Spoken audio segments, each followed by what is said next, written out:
President Trump reportedly planning to abandon the Iran nuclear deal. So what happens then? Here now to weigh in on this story, former CIA analyst Fried Fleitz. Fred, thank you so much for joining us this morning.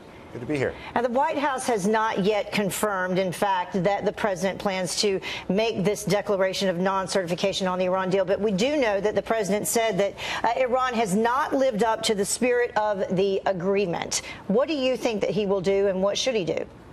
Well, there's a lot going on here, and I think it is a time for moral clarity by the president. He's called this the worst deal ever and an embarrassment to the United States, and I think he's exactly right. I think he would like to withdraw from the agreement, but his senior advisors want him to stay in. So they have invented a so-called middle ground in that the president won't certify the agreement to Congress, but will stay in the agreement to fix it later and to add sanctions.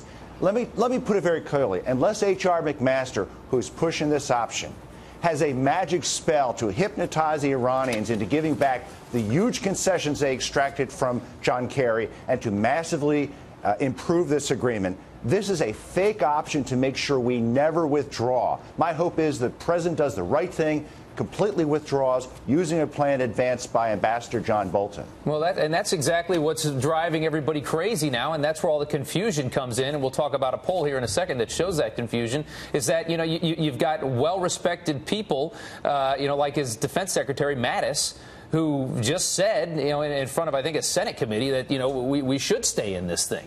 And then you've got the president saying something else. I mean, I think a lot of people that voted for President Trump see him as a really great delegator of responsibility and a great hirer, and he hired Mattis.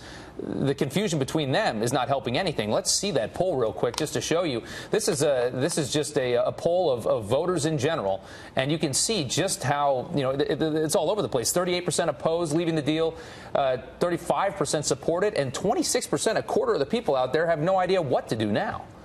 What do you make of that?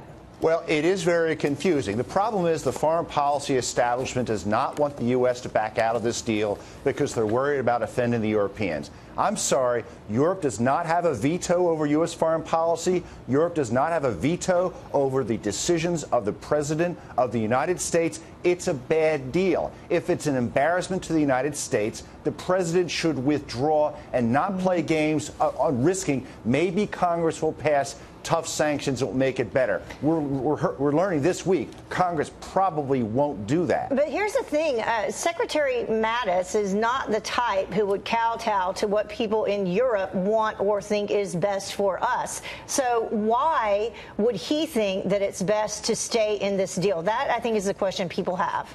Look, I like Secretary Mattis, but let's be clear. He has always wanted the U.S. to stay in the deal. There was fake news this week, especially on CNN, that Mattis suddenly turned on the president. False.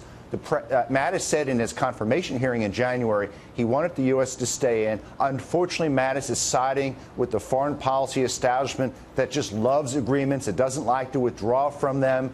He's good on most things. On this issue, he's just wrong. It just makes no sense because they're not even complying with the deal to begin with.